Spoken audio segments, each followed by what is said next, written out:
बिस्मिल्लाहिर्रहमानिर्रहीम, अस्सलाम वालेकुम। अब आज हम स्टार्ट करेंगे फंक्शन से। इंट्रोडक्शन हम देखते हैं। तो इंट्रोडक्शन में कहते हैं concept of function and limit and its limit is a fundamental idea to us in the study of mathematics that distinguish calculus from algebra and trigonometry। यानी ये फंक्शन की जो लिमिट है ये एक फंडामेंटल आइडिया, बेसिक आइडिया है जो algebra से और ट्रिग्नोमेट्री से कैलकुलस को डिफरेंट करता है। इन दिस यूनिट, इस चैप्टर में वो revise the concept of function, यानी जो पहले हम सेट के ज़रिए से फंक्शन पढ़ चुके हैं ना, दो सेट्स के ज़रिए से, वो कहता है कि उसी कंसेप्ट को हम आगे जो है ना एक्सटेंड करेंगे, उसी कंसेप्ट को आगे एक्सटेंड करेंगे and then develop the concept of limit, और फिर कंसेप्ट ऑफ लिमिट डिवेल्प करेंगे, जो पहले भी मैं बात कर चुका हूँ कि दो हिस्सों में होगा ये। एक में हम फंक्शन की स्टडी करेंगे, दूसरे में लिमिट की। अच्छा, जो हम पहले सेट के ज़रिए से डिफाइन करते थे ना कि हमारे पास दो सेट्स के दरमियान में ऐसा रिलेशन के पहले सेट के तमाम एलिमेंट के कोरस्पोंडेंस दूसरे सेट में यूनिक इमेज मिले, ये तो हम प्रीवियस यानी 8, 9, 10th में ये चीज़ हम करवाते हैं ना। अब उस चीज़ को ना हम एक्सटेंड करेंगे, यानी मज़ीद उसकी एक डेफिनेशन नई देंगे उसी फंक्शन की ना कैलकुलस में। तो 2.1 सेक्शन में फंक्शन आ जाता है हमारे पास। वो कहता है functions are constantly encountered in mathematics and are essential for formulating physical relation in science and technology. वो कहता है कि ये एक जो है ना, जो फंक्शन जो है ना बहुत ही यानी यूज़ होती है फार्मुलेट करने के लिए फिजिकल, जो हमारे पास वर्डिंग में रिलेशन होते हैं ना, जैसे हम कहते हैं कि सेकंड लॉ ऑफ न्यूटन है, उसे भी हम फंक्शन के ज़रिए से फिर रिप्रेजेंट करते हैं ना, F = m में। तो f जो है वो फंक्शन होता है ना, उसका वहाँ पर वेलोसिटी के लिहाज से या डिस्टेंस के लिहाज से बना रहे होते हैं। तो यही वो बात यहाँ पर कर रहा है कि मोस्टली फंक्शन जो है ना फिजिक्स में यूज़ किया जाता है और साइंस और टेक्नोलॉजी में बहुत ज़्यादा इसका यूज़ है। In our routine life function is very useful. वो कहता है कि यूज लाइफ में भी इसका अक्सर यूज़ होता है। जैसे यहाँ पर एक एग्जांपल दे रहा है कि जोरैन जो है ना वो like all kind of element, वो तमाम तरह के एलिमेंट जो है ना पसंद करते हैं। He started collecting them recently and already owns 3। वो कहता है कि उसने ना रिसेंटली शुरू किया है इन्हें जमा करना और उसके पास पहले से 3 है भी। जैसे उसने वो 3 दिखाए हुए, एक उसके पास बोट है, एक काऊ है और एक हॉर्स है। ये 3 एलिमेंट उसके पास जोरैन के पास ऑलरेडी हैं और वो पसंद करता है। अब उसने क्या प्लान किया, उसने प्लान किया कि हर महीने ना ईच टाइप ऑफ एनिमल, एक एलिमेंट जो है ना वो ज़रूर लेगा हर टाइप का। अच्छा, अब वो क्या करता है कि वो कहता है कि हम फर्ज कर लेते हैं let x be the number of month. अब हर महीने उसने लेना, तो वो जो महीने हैं ना उसे उसने एक्स से रिप्रेजेंट कर लिया एंड ही ओन्स, कितने वो ओन करता है उसे वाई से रिप्रेजेंट कर लिया। Let Y be the number of element Joran owns, जितने वो रखता है। How we can write a function in term of X and Y. तो देखें, to write the function at the beginning, शुरू में अगर हम देखें तो उसके पास पहले से 3 है ना। तो अगर when x = 0 हो तो Joran has not by any element, यानी पहले जो 3 थे ना वही 3 रहेंगे, उसने नया एलिमेंट कोई नहीं खरीदा अगर x = 0। अब x = 1 हो, 3 तो पहले थे, 1 उसमें ऐड हो जाएगा। तो when x = 1 after first month, when x = 1 Joran has 3 element already थे उसके पास +1। So he now owns y = 3 + 1, यानी 4 एनिमल्स हो जाएंगे ना वैसे, लेकिन वो 3 को साथ साथ रखता है। अब x = 2 हो तो 3 + 2 हो जाएगा। अब ये जो चेंज क्या हो रहा है हमारे पास, 1, 2, 3 मंथ चेंज हो रहे हैं, उसे उसने x से रिप्रेजेंट कर दिया। तो यहाँ पर लिख दिया therefore for x animals the function will be y = 3 + x, where x is independent variable और y इज डिपेंडेंट। अब x इंडिपेंडेंट क्यों और y क्यों डिपेंडेंट वेरिएबल है, यहाँ देखें कि अगर हम इस जगह पे देखें x की जगह में ये y = 3 + x है ना, x की जगह अगर मैं 1 रखूँगा तो मुझे मिलेगा 4, x की जगह 2 रखूँगा तो मुझे मिलेगा 5, x की जगह 3 लिखूँगा तो मुझे मिलेगा 6। अब मैं वैल्यू चेंज कर रहा हूँ x की, लेकिन y की वैल्यू जो है वो ऑटोमेटिकली चेंज हो रही है। x की वैल्यू मैं कुछ भी रख सकता हूँ, जिसकी वैल्यू कुछ भी मैं अपनी मर्जी से रख सकता हूँ, आज़ाद हूँ, वो इंडिपेंडेंट वेरिएबल है x। और जिसकी वैल्यू उस पर डिपेंड कर रही है, यानी x की मैं जो दूंगा उसके कोरस्पोंडेंस y की मुझे वैल्यू मिलेगी, तो इसलिए y क्या होगा फिर डिपेंडेंट वेरिएबल होगा। अब यहाँ हमारे पास उसकी फॉर्मल डेफिनेशन वो देता है फंक्शन की, if a variable y depend on a variable x अगर अगर वेरिएबल y डिपेंड करता है वेरिएबल x पे इन सच अ वे, अब ये रूल डिफाइन करने लगा कि किस तरह वो डिपेंड करता है, in such a way that each value of x, हर x की वैल्यू के लिए डिटरमाइन कर सकें, हम फाइंड कर सकते हैं exactly one value of y, एक उसके कोरस्पॉन्ड सिर्फ value of y, then we call it y is a function of x, और इसे डिनोट करेंगे y is equal to f x. अब यहाँ पर ये जो यूनिक का वर्ड है ना, बहुत एग्जैक्टली वन का जो वर्ड है ना, इसे यूनिक भी अक्सर कहते हैं। यूनिक वैल्यू में एग्जैक्टली वन वैल्यू है। जैसे हम देखें x को मैं 1 रखता हूँ तो y की वैल्यू मेरे पास क्या आती है, 3 + 1 4। अब ये सिर्फ एक वैल्यू आ रही है, दो नहीं आ रही हमारे पास। आप इसी तरह इक्वेशन ऑफ सर्कल लो, y² + x² is equal to, फर्क करो मैं रेडियस 2 का लेता हूँ तो ये 4 इक्वल टू 4 करता हूँ। अब यहाँ से मैं y की वैल्यू अगर x की किसी भी वैल्यू के लिए निकालने लगूंगा ना तो दो वैल्यू आ रही होंगी। तो इसलिए जो सर्कल है ना वो हमारे पास फंक्शन को रिप्रेजेंट नहीं करता, वो एज अ कर्व तो होता है लेकिन फंक्शन नहीं रिप्रेजेंट करता। फंक्शन की डेफिनेशन में ये बहुत ज़रूरी है कि x की हर वैल्यू के लिए हमें y की भी एक ही वैल्यू मिले उसके कोरस्पोंडेंस, दो ना मिले। x हम एक वैल्यू पुट करें और y अगर प्लस माइनस में 2 आ रहा हो या इस तरह, तो वो फंक्शन को रिप्रेजेंट नहीं कर रहा होगा। तो ये फंक्शन का कंसेप्ट हो गया हमारे पास। अब हम आगे देखते हैं इसके डोमेन एंड रेंज। अच्छा, डोमेन एंड रेंज जो है ना, इसका कोई हमारे पास यानी एज सच कोई फार्मूला नहीं है कि जिसमें हम पुट करें और हमें फंक्शन की डोमेन एंड रेंज मिल जाए। ये जैसे हमारे पास जी x² + y यानी सॉरी क्वाड्रेटिक इक्वेशन है, तो उसके हमने रूट निकालने हो तो क्वाड्रेटिक फार्मूला है ना हमारे पास, एक जनरल रूल है कि उसमें पुट कर दो, वो क्वाड्रेटिक उसके रूट जो है ना उस क्वाड्रेटिक इक्वेशन के निकाल ही देगा। डोमेन और रेंज के केस में ये नहीं है, ये हिट एंड ट्रायल रूल है। हिट एंड ट्रायल रूल का मतलब गैस करना होता है हमें, लेकिन फिर भी कुछ चीज़ें हम अपने तौर पे इसके रूल सेट कर लेते हैं। जब भी हमने रियल वैल्यूड फंक्शन की डोमेन निकालनी है तो दो चीज़ें देखनी है उसमें। दो चीज़ें क्या देखनी है हमने उसमें, नंबर एक कि वो किसी नंबर पे अनडिफाइंड ना हो, कोई भी x की वैल्यू में पुट करूँ तो उसके कोरस्पोंडेंस y की वैल्यू इन्फिनिटी को ना जाए, एक ये। नंबर दो, वो कम्प्लेक्स वैल्यू ना दे। ये दो चीज़ें जो है ना हमें याद हमेशा रखनी चाहिए। उसके अलावा जो भी नंबर हम पुट करते हैं तो वो उस पर अगर डिफाइन है वो उसके डोमेन हुआ करेगी। अब जैसे यहाँ देखो एक एग्जांपल दी हुई है इसने डोमेन एंड रेंज निकालने के लिए, ये बता भी चुका है कि तमाम इनपुट देने वाली जो वैल्यूज़ हैं, यानी हम डोमेन को इनपुट भी कहते हैं, वो तमाम वैल्यूज़ जो एक्स को दी जा सकती हैं वो इनपुट कहलाती हैं, और वो तमाम वैल्यूज़ जो इनपुट दी हैं उसके कोरस्पोंडेंस कुछ ना कुछ वैल्यूज़ आती हैं वो आउटपुट कहलाती है। जैसे हम कैलकुलेटर में लिखते हैं √4। अब ये √4 जो लिखा है उसके ये जो 4 दिए √, के अंदर ये क्या था, इनपुट था, और इसके कोरस्पोंडेंस वो 2 हमें आंसर देगा, वो उसकी आउटपुट होगी ना। अब यहाँ पर देखें हमारे पास अगर तो ये हमारे पास फंक्शन है f(x) = 1/x + 2 ना, ये फंक्शन है x + 2। अब देखें यहाँ इन्फिनिटी कहाँ आ सकता है, अगर मैं x = -2 पुट करूँ तो ये क्या बन जाएगा, इन्फिनिटी बन जाएगा ना। 1/-2 + 2 0 हो जाएगा, नीचे 0 हो जाएगा ना डिनोमिनेटर में, तो इन्फिनिटी।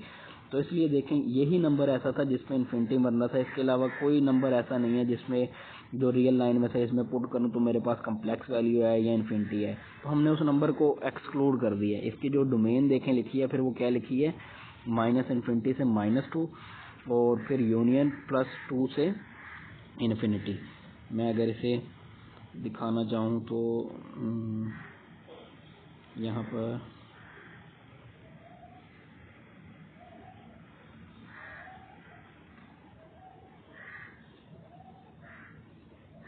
हाँ, ये देखें ये हमारे पास होती है ना रियल लाइन, इस रियल लाइन में ये 0 है। अब अगर मैं यहाँ पर देखो -2 यहाँ कहीं आ रहा है, ये -2, इस -2 को जब इसमें मैं पुट करता हूँ ना तो मेरे पास ये बन जाता है इन्फिनिटी। तो इसलिए हमने क्या किया कि इस -2 को निकाल दिया, इससे इधर वाले सारे नंबर और इससे इधर वाले सारे नंबर उसके डोमेन में आएंगे, क्योंकि इस -2 के अलावा ना तो कोई भी नंबर पुट करने से वो इन्फिनिटी बनता है और ना ही कम्प्लेक्स वैल्यूड बनता है। तो ये हमारे पास फिर क्या होगा, इसके यानी ये वो हमारे पास डोमेन आ जाएगी, और डोमेन फिर हमने लिख दिया। अच्छा, फिर एक चीज़ और, डोमेन को रिप्रेजेंट करने से पहले हमें ये पता होना चाहिए 3 तरह के इंटरवल होते हैं। एक तो ये, इसे पढ़ते हैं ओपन इंटरवल, इसमें एंड पॉइंट इंक्लूड नहीं होते हैं। मसलन मैं अगर लिखता हूँ ना 2,3, इसका मतलब है कि इसके दरमियान वाले 2 और 3 के दरमियान जितने भी नंबर हैं वो सारे आएंगे, लेकिन ये खुद शामिल नहीं होंगे। अच्छा, दूसरा इंटरवल को रिप्रेजेंट करने का तरीका एक होता है ये वाला, इसका मतलब है कि एंड पॉइंट भी शामिल होंगे, यानी ये 2 से 3 ही है, लेकिन अब ये 2 3 भी शामिल होगा और ये 2 खुद भी शामिल होगा, तो ये दूसरी टाइप का है। अच्छा, तीसरा वो सेट वाला हम लिखते हैं, उसका क्या मतलब है?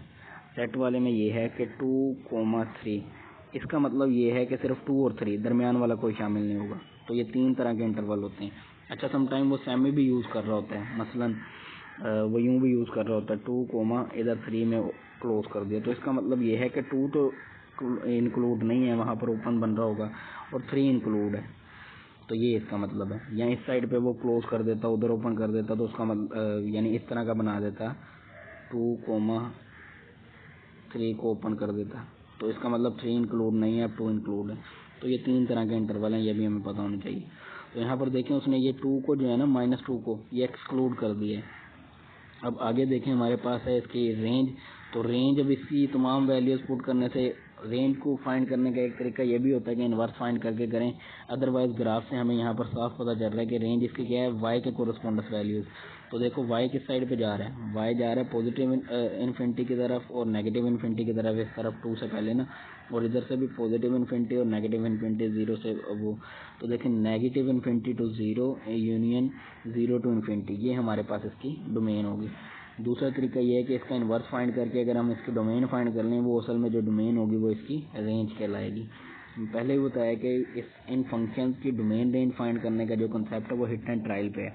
डोमेन फाइंड करने में तो एक रूल हमें फिर भी मिल जाता है कि हम ये देख लें कि वो तमाम नंबर जिस पे इन्फिनिटी ना बने और कम्प्लेक्स ना दे, लेकिन रेंज के लिए हमारे पास कोई ऐसा रूल नहीं। अच्छा, अगर अब हमारे पास ग्राफ गिवन हो तो उसकी डोमेन और रेंज कैसे निकालते हैं?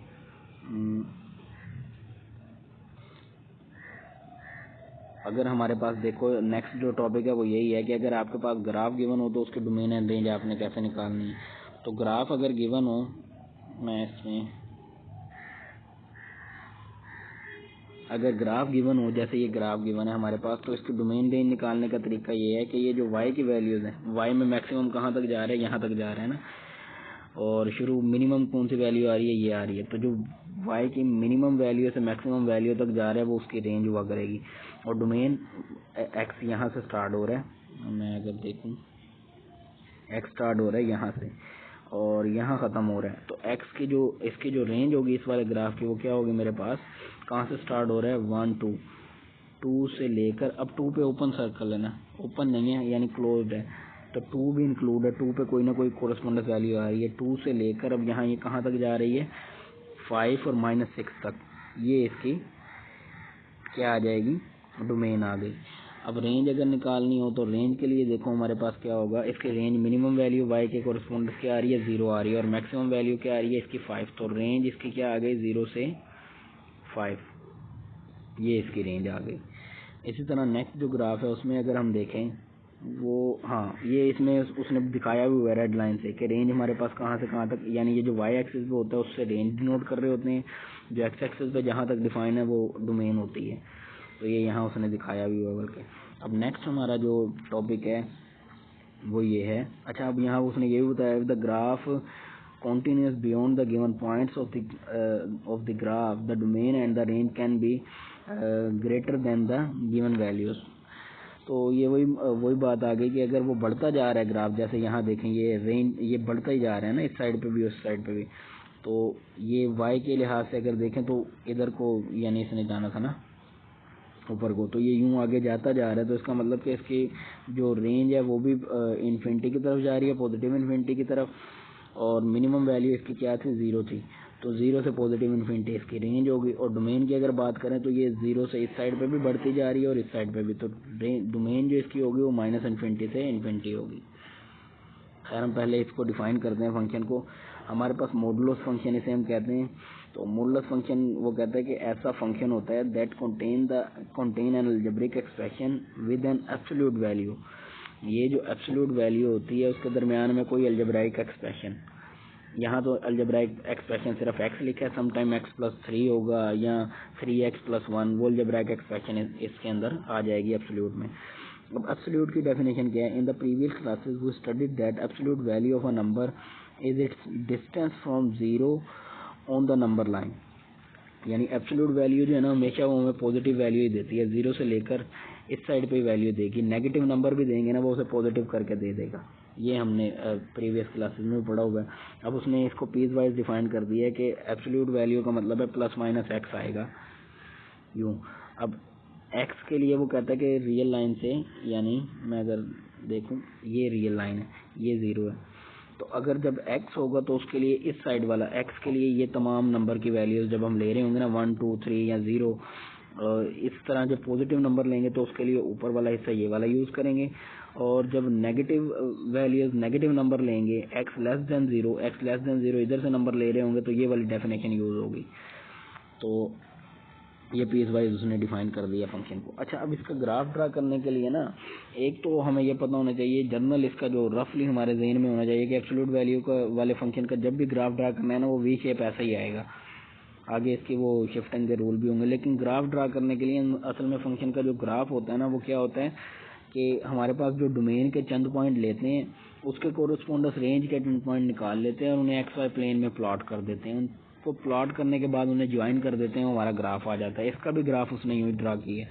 पहले उसने 0 पे वैल्यू इसकी चेक कर ली है, फिर 1 पे चेक कर लिया, यानी 0 से यूँ कह लो ये 0 है, 0 से इस साइड पे भी 4 तक कर लो, इस साइड पे -4 तक कर लो, उन पॉइंट्स को प्लॉट में ड्रा कर लो और ज्वाइन कर दो, वो आपका ग्राफ हो जाएगा। अच्छा, मैं यहाँ पर ना इस चीज़ को थोड़ा सा ना मैं अलग से भी बताना चाहूँगा, ये बहुत इंपॉर्टेंट है, इसके ग्राफ आगे हमने बनाने भी हैं। मेरे पास ये कैलकुलेटर है, ये आप भी डाउनलोड कर लीजिएगा वहाँ से प्ले स्टोर से, मैं आपको इसका तरीका भी बता दूँगा।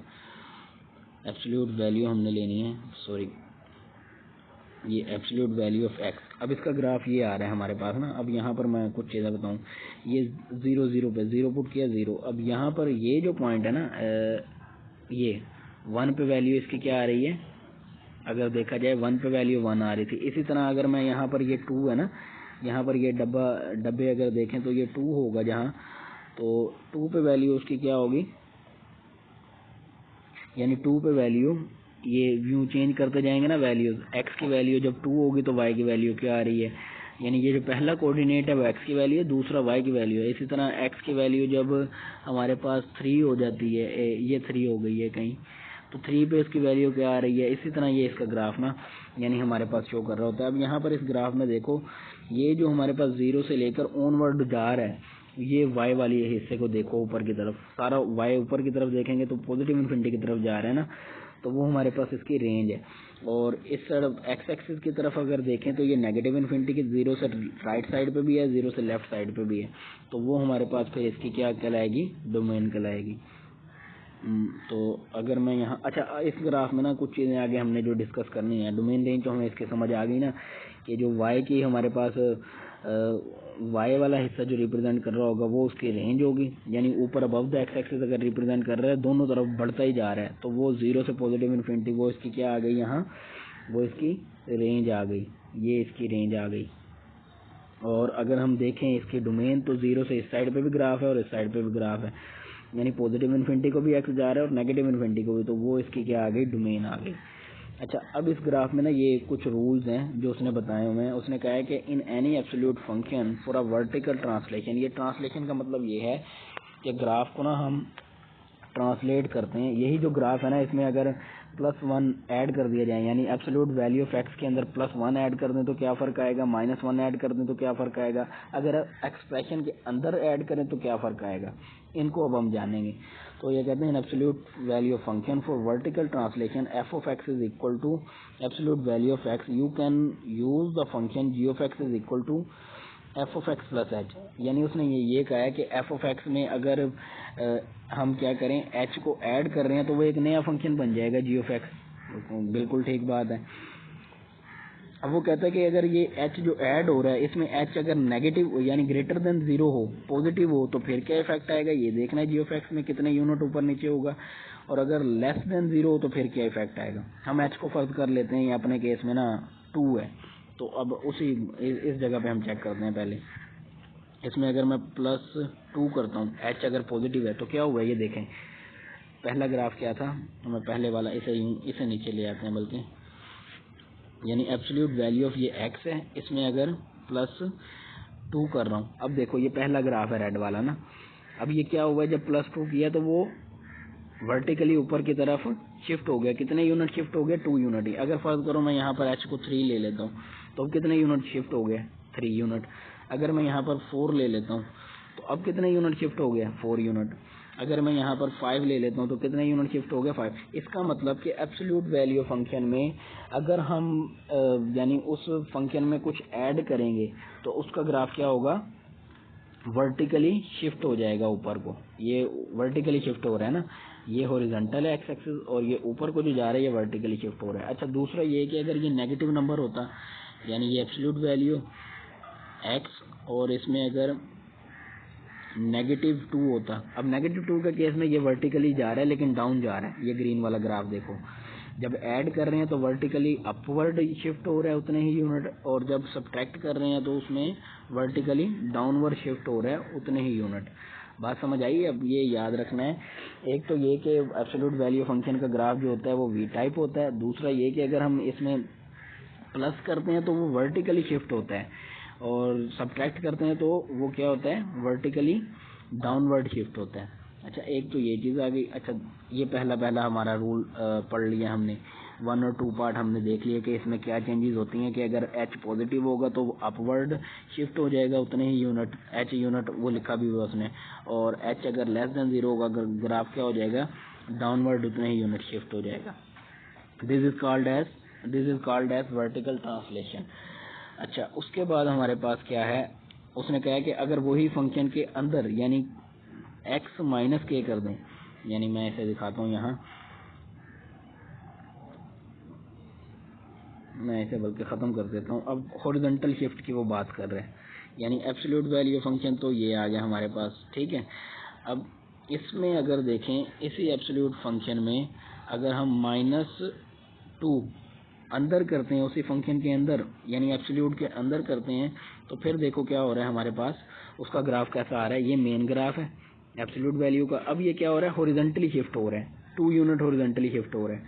अच्छा, इसी जगह अगर मैं कर दूं x-3, तो ये लेफ्ट वर्ड, जब मैं माइनस कर रहा हूँ ना तो देखो हॉरिजॉन्टली शिफ्ट हो रहा है लेकिन लेफ्ट वर्ड शिफ्ट हो रहा है। जैसे मैं वहाँ पर ऐड कर रहा था तो वर्टिकली शिफ्ट हो रहा था अपवर्ड, और अगर मैं सब्ट्रैक्ट कर रहा था तो वर्टिकली शिफ्ट हो रहा था डाउनवर्ड। इसी तरह अगर मैं सब्ट्रैक्ट कर रहा हूँ तो लेफ्ट साइड पे ये क्या हो रहा है, ये हमारे पास लेफ्ट साइड पे शिफ्ट हो रहा है हॉरिजॉन्टली। और अगर मैं इसमें अब ऐड करके देखता हूँ, तो अगर मैं इसमें ऐड करूँगा +2, तो अब ये क्या हो रहा है, +2 के केस में ये मेरे पास आ रही है लाइन, ये ब्लू वाली। तो देखो ये हमारे पास अब ये लेफ्ट साइड पे शिफ्ट हो रहा है, यानी अगर मैं ऐड कर रहा हूँ इनसाइड उसके एब्सोल्यूट के अंदर एक्सप्रेशन में, तो वो क्या करेगा, उसे एडिशन से वो लेफ्ट साइड पे शिफ्ट हो रहा होगा, और अगर सब्ट्रैक्ट कर रहा होगा तो वो राइट साइड पे शिफ्ट हो रहा होगा। तो ये हमारे पास इसने रूल बताए हुए थे जो यहाँ यूज़ हुए हैं। ग्राफ ड्रा करने का तरीका सेम वही है कि क्या करना होता है, हमने 4 पॉइंट ले लेने हैं, 0 से इस साइड पे भी उस साइड पे, 3 पे भी हो जाता है वैसे तो, लेकिन चलो 4 पॉइंट उसमें बुक वाले ने ले लिए, स्टैंडर्ड कर दिए, तो 4 पॉइंट हम ले लेंगे, उसे फंक्शन में पुट करके उसकी वैल्यूज चेक कर लेंगे। अच्छा, अब ये एग्जांपल 2 में देखो, यहाँ पर आ रहा है 3x-4। तो ग्राफ ड्रा करने का तरीका क्या होगा, पहले तो इसे ओपन करके लिख लेंगे ना, तो जब ओपन करके लिखेंगे तो कौन सी फॉर्म बनेगी, ये वाली फॉर्म बनेगी। ये जो अंदर होता है ना 3x-4, इसे सोल्व करना होता है x के लिए। तो x के लिए सोल्व करके देखो, इसकी वैल्यू आएगी 3/4। तो ये 3/4 जो है ना, इस वाले को जब हम, यानी ये जो ऊपर बन रहा है ना 3x+4, तो ये x is greater than equal to 3/4 होगा, और नीचे वाला ये जो है ना, ये वाला ये बन रहा होगा हमारे पास, सॉरी प्लस में था तो ये माइनस आएगा यहाँ ना, 3x+4 था, तो फिर हमारे पास इसे सोल्व करने से क्या बनेगा, x के लिए सोल्व अगर करेंगे तो ये ऊपर वाला जो हिस्सा बन रहा होगा ना, ये बनेगा x ग्रेटर देन और इक्वल टू -4/3, और जो नीचे वाला है वो क्या बनेगा, x less than equal to -4/3। तो ये हमारे पास इसकी यानी पीस वाइज डिफाइन हो गया हमारे पास ना ये फंक्शन। अच्छा, पीस वाइज डिफाइन होने के बाद अब इसकी वैल्यूज़ निकालेंगे हम, वैसे ही ऐसा बॉक्स बनाएंगे जो पहले इसके लिए बनाया था, इसके लिए भी वो यूं ही बनाएंगे और इसका ग्राफ ड्रा कर देंगे। इन जनरल क्योंकि एब्सोल्यूट फंक्शन है तो आपके जहन में ये पता होना चाहिए आपको कि ये इसका ग्राफ कैसा बनेगा, हमेशा इसका ग्राफ हमेशा वी टाइप बनेगा। अच्छा, अब इसको भी वहाँ पर हम चेक कर सकते हैं, इसमें भी कुछ, यानी यहाँ देखें एब्सोल्यूट वैल्यू 3x। अच्छा पहले तो मैं यहाँ पर ना एक चीज़ और, ये x अगर हो सिंपल x के केस में तो क्या बन रहा है ये, अगर मैं यहाँ पर एब्सोल्यूट वैल्यू ऑफ 3x करता हूँ, जब मल्टीपल हो रहा है तो देखो क्या हो रहा है, वो श्रिंक हो रहा है वर्टिकली ना। खैर ये चीज़ उसने बुक में डिस्कस नहीं की, लेकिन फिर भी टीचर को पता होना चाहिए कि ये चीज़ श्रिंक हो रही है। जब पॉजिटिव नंबर से अंदर मल्टीप्लाई कर रहा हूँ तो ये चीज़ क्या हो रही है, वर्टिकली श्रिंक हो रही है उतनी ही ज़्यादा। अच्छा अगर मैं इसे 6 कर दूंगा और ज़्यादा उसके साथ श्रिंक होता जाएगा। अच्छा वहाँ क्या था 3x और फिर क्या है -4। यहाँ अगर मैं पुट करूँ एब्सोल्यूट वैल्यू x -4 -4, यहाँ ये 3 भी है, 3 बाहर नहीं है, अंदर 3x, तो ये है ना हमारे पास। तो यहाँ ये देखें यही था ना 3x -4, हाँ 3x -4, absolute value of 3x -4। तो एब्सोल्यूट वैल्यू ऑफ 3x -4 इसकी 3x -4, तो यहाँ ये शिफ्ट हो गया उतना ही। सबसे पहले तो 3x वैसे ही, अब कितने यूनिट शिफ्ट हुआ ये 1.33 क्यों आ रहा है, क्योंकि ये 3x साथ आ रहा है ना। अगर सिंपल x होता तो ये -4 से इतना तो पता चल गया कि ये राइट साइड पे शिफ्ट होगा हमें, और ये 3x श्रिंक कर रहा है। तो इस वजह से इसका ग्राफ भी देखें वी टाइप ही बन रहा है, ग्राफ देखे दोनों का एक ही जैसा बन रहा है, वी टाइप ही है, ग्राफ में कोई नहीं है वो चेंजिंग। अगर मैं इसे वो कर दूँ तो देखो ये भी वी टाइप ही बन रहा है ग्राफ। तो ये एब्सोल्यूट वैल्यूज के ग्राफ जो है हमेशा वी टाइप ही बनेंगे, ये आपने ध्यान में रखना है। अच्छा ये मुझे लगता है इसने मिस्टेक की हुई है, ऊपर वो 3x -4 था और यहाँ ये 3x + 4 कर रहे हैं, यानी यहाँ ये 3x -4 था, यहाँ 3x + 4 कर रहे हैं। तो ये इसके ना डिफाइन करने में ना थोड़ी मिस्टेक हुई है, ये बुक में टाइपिंग मिस्टेक है। चले मैं इसे अलग से पेज पे लिख के ना कर दूंगा, क्योंकि हाँ ये टाइपिंग मिस्टेक है। अगर ये 3x यहाँ, तो फिर यहाँ पर ना ये जो ग्राफ इसका यहाँ पर ये ड्रा हुआ हुआ है ना, इससे तो यही लगता है कि ये इस जगह पे मिस्टेक हुई है उससे ना, ये वाली जगह पे इधर +4 कर दीजिएगा, फिर हमारा कंसेप्ट बिल्कुल ठीक है। और हमने +4 के लिहाज से सारी डिस्कशन की है, तो यहाँ +4 कर दीजिएगा। अच्छा अब नेक्स्ट हमारे पास अगर हम देखें तो वो क्या है, अच्छा नेक्स्ट हमारे पास जो है ना वो इसका ग्राफ उसने ड्रा कर लिया है, कंपोजिशन ऑफ फंक्शन है, वो बाद में देखेंगे। फिलहाल इसके एक्सरसाइज वाले क्वेश्चन देखते हैं। ये आ गया,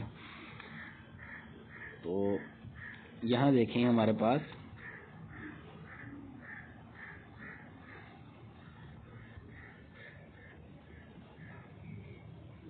यहाँ पर ये हमारे पास अगर हम देखें इसमें तो पहला जो क्वेश्चन है उसमें वो कहता है read the graph and right the function domain and range. तो हमें पता है कि डोमेन इसकी क्या होगी,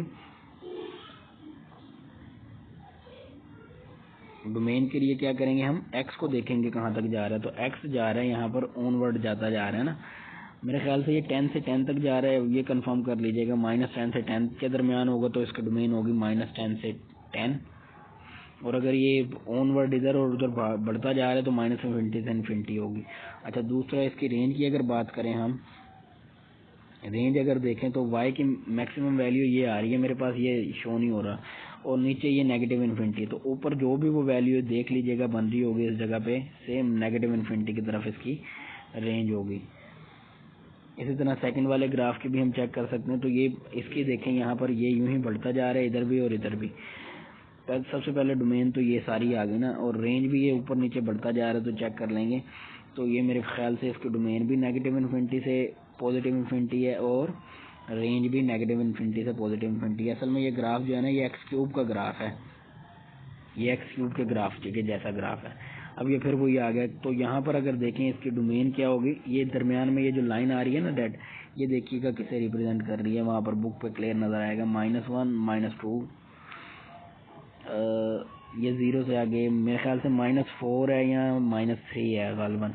अगर -3 है तो इसकी जो डोमेन बनेगी वो -∞ से -3 और यूनियन आएगा दरमियान में, फिर -3 से +∞।